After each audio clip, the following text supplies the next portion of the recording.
Lipoproteínas plasmáticas. As lipoproteínas plasmáticas são complexos macromoleculares constituídos por lípidos e proteínas. Os lipídios podem ser colesterol, éster de colesterol, triglicerídeos e fosfolípidos. As proteínas são as apoproteínas ou enzimas. A função das lipoproteínas é o transporte de lipídios entre os tecidos. Existem diferentes tipos de lipoproteínas, os quilomicron, as VLDL, a LDL e as HDL, e elas diferem entre si, quer pela sua composição, quer pelo tamanho, o que faz com que elas tenham densidades diferentes. Assim, os quilomicrons, por exemplo, são as lipoproteínas com uma densidade mais baixa, porque têm na sua constituição maioritariamente triglicerídeos e um baixo conteúdo proteico. Contrariamente, as HDL são as lipoproteínas com alta densidade, têm uma baixa constituição em lipídios e um grande conteúdo proteico, fazendo com que tenham uma densidade muito alta. A função das apoproteínas nas lipoproteínas é de solubilizar os componentes lipídicos, transportar os lipídios entre os tecidos, serem sítios de reconhecimento para os receptores ou podem ainda ser ativadoras de enzimas. Por exemplo, como ativadoras de enzimas, nós temos a ApoC2, que existe nos quilomicron, nas VLDL e nas HDL, e tem como função principal ser uma ativadora da lipoproteína lipase, que existe principalmente ao nível do tecido adiposo. A ApoB48, por exemplo, existe apenas nos quilomicrons e permite que os quilomicrons saiam das células do intestino. Por sua vez, a ApoB100 é de extrema relevância porque é o ligando para o receptor de LDL e permite a internalização nos tecidos quer da VLDL, quer da LDL.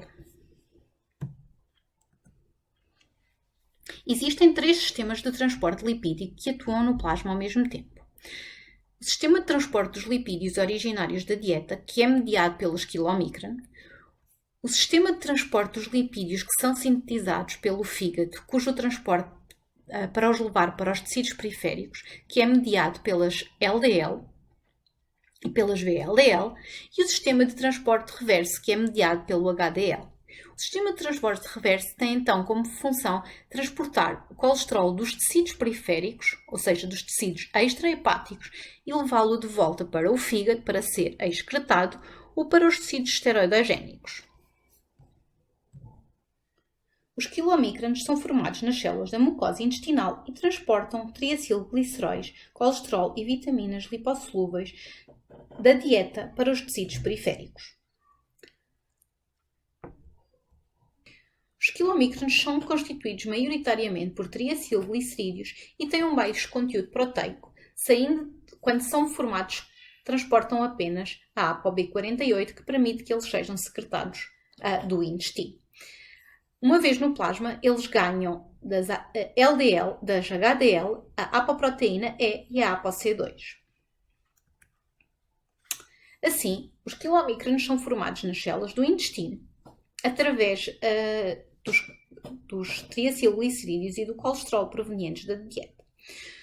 Saem das células do intestino, mediadas pelo ApoB48, e uma vez na corrente sanguínea, o ApoC2 e a ApoE são transferidas das LDL para os quilomicrons nascentes.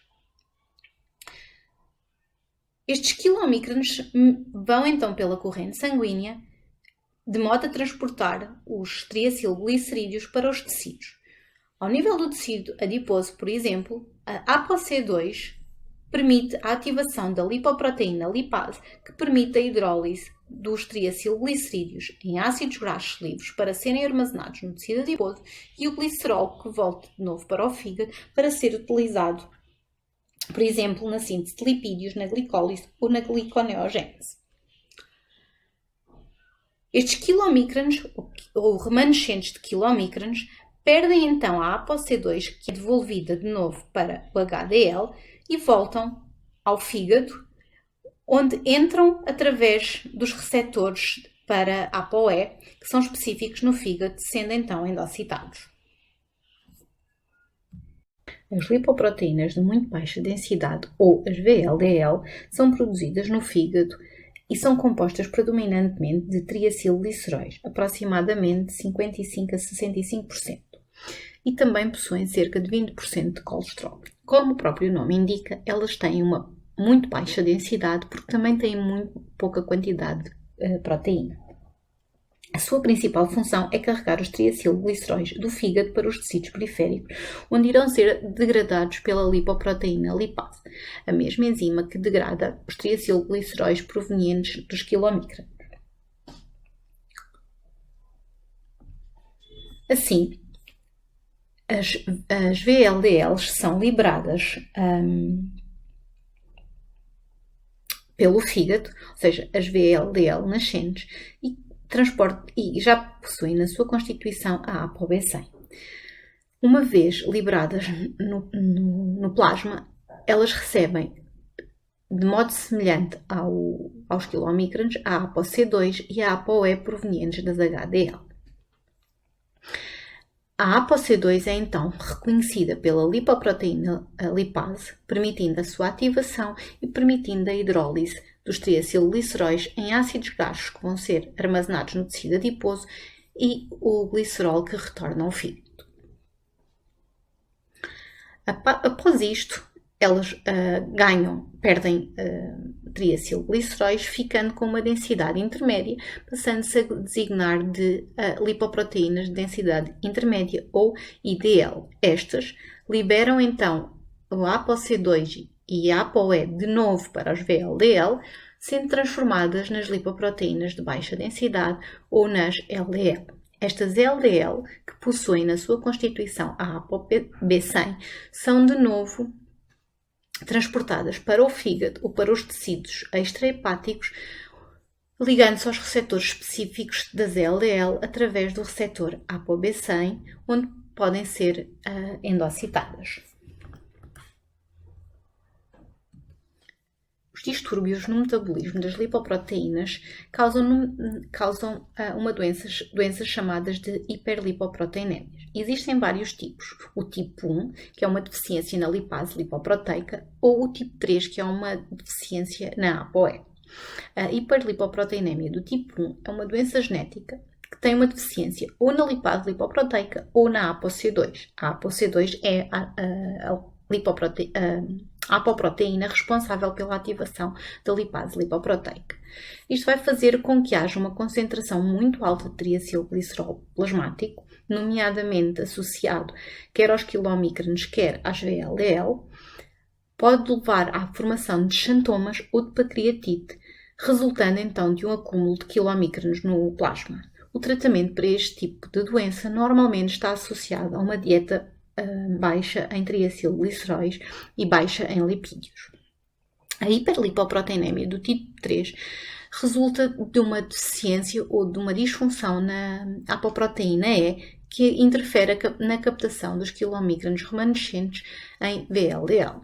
Assim, existe uma elevação das VLDLs no plasma com uma concomitante elevação dos níveis plasmáticos de triacilglicerídeos e colesterol, que promovem um risco elevado para a doença de aterosclerose. As lipoproteínas de baixa densidade, ou as LDL, têm origem nas VLDL e, como tal, têm uma baixa concentração de triacilglicerídeos e têm uma alta concentração de colesterol e de ésteres de colesterol e, por isso, têm um grande poder aterogénico. Elas são formadas no plasma e têm como função prover o colesterol para os tecidos periféricos. Elas fazem isso porque se ligam a receptores de superfície na membrana celular que reconhecem a ApoB100. Com esses receptores também reconhecem a ApoE, são reconhecidos então como receptores ApoB100 e ApoE ou então por receptores LDL. Os receptores LDL aglomeram-se em regiões específicas da membrana celular e são estabilizados do lado intracelular através de uma proteína chamada clatrina. Após a ligação, o complexo LDL-receptor é internalizado por endoxitose. As vesículas de LDL são rapidamente transformadas no endossoma, perdendo a capa de clatrina, fundindo-se com outras vesículas chamadas endossomos. Uma vez nos endossomos, o seu pH diminui, o que provoca a quebra da ligação do receptor à LDL e, consequentemente, a degradação por enzimas lisossomais, liberando então o colesterol, os aminoácidos, os ácidos graxos e os fosfolipídios. Os receptores podem migrar de novo para a membrana celular através de vesículas de reciclagem.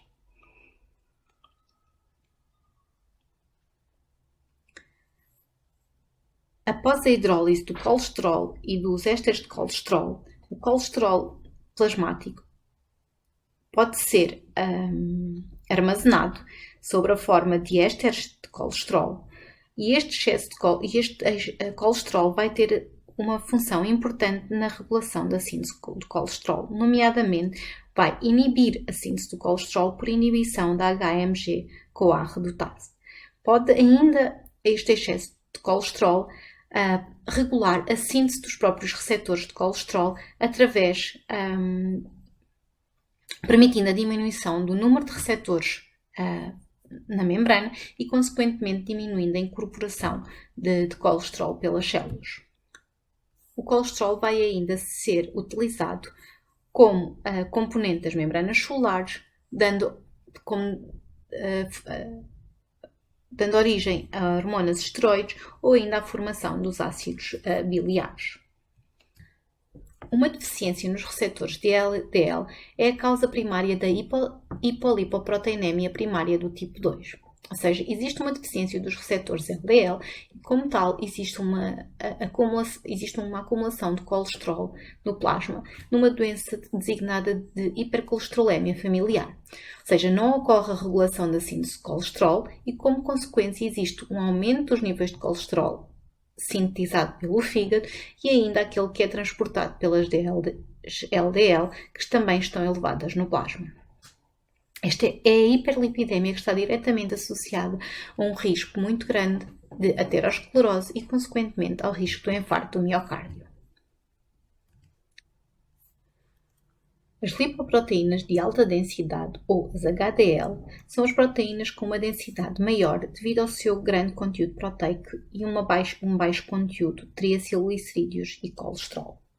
As HDL são formadas no sangue por adição de lipídios à ApoA1, que é sintetizada no fígado. As HDL têm várias funções, nomeadamente devolver o colesterol dos tecidos ao fígado, ou seja, o transporte reverso do colesterol. Tem ainda como função a esterificação do colesterol. É ainda um reservatório de lipoproteínas, nomeadamente a ApoC2 e a ApoE, que nós já vimos que são importantes para o funcionamento dos quilomicron e das VLDL, e permitem ainda a troca de lípidos entre a HDL e a VLDL. As partículas de HDL nascentes têm uma forma discoide e contêm principalmente fosfolipídios e as apoproteínas A, C e E. Elas são rapidamente convertidas em partículas esféricas por acumularem colesterol. Quando o colesterol é captado pelas HDL, ele é imediatamente esterificado pela enzima fosfatidilcolina colesterol aciltransferase que existe no plasma e é sintetizado pelo fígado. A FCCAT, ou a fosfatidilcolina colesterol acilsintetase, transfere o ácido graxo do carbono 2 da fosfatidilcolina para o colesterol, produzindo então um éster de colesterol hidrofóbico sequestrado no núcleo das HDL. Uma vez ricas em colesterol, as HDL migram para o fígado, onde vão então entregar o excesso de colesterol dos tecidos periféricos para ser metabolizado no fígado. Uma vez no fígado, o colesterol pode então ser convertido em ácidos biliares ou ser excretado pela bilis, ou então ser nos tecidos esteroigénicos como servido de substrato para a síntese de hormônios ou de outras moléculas que são derivadas do colesterol.